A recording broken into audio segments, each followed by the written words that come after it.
This is a beautiful couplet or share by Josh Malihabadi. He was known as Shair-e-Inqilab. But this is more romantic. Samajhti hai maale gul. Maal means result or the end. Gul, you know, is flower or rose. समझती है माले गुल मगर क्या जोर फितरत है. Fitrat is nature, power of nature. Zor is power. समझती है माले गुल मगर क्या जोर फितरत है.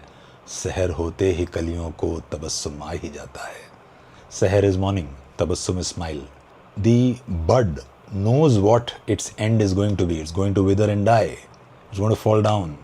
It's there for a few minutes, a few hours, probably a few days, depending on which flower it is. He says, समझती है माले गुल मगर क्या जोर फितरत है.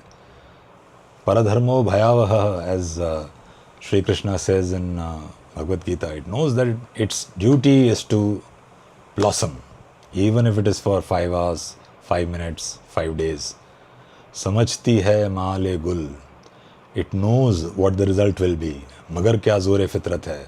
Look at its nature compelling it to act. Bhagavad Gita says everybody is compelled to act according to their guna, their prakriti. So the prakriti of a bud is to blossom. So it blossoms. It knows it's going to wither and die.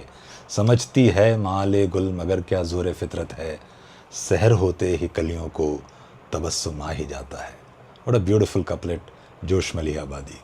Josh Malihabadi, interestingly, took the Padma Bhushan in India and then went to Pakistan and took the equivalent there also. He's probably the only guy who did that. He migrated around 1958. So stayed in India till 1958, took the Padma Bhushan, then went to Pakistan, probably on the condition that he'll get the equivalent award there as well. These things also used to happen.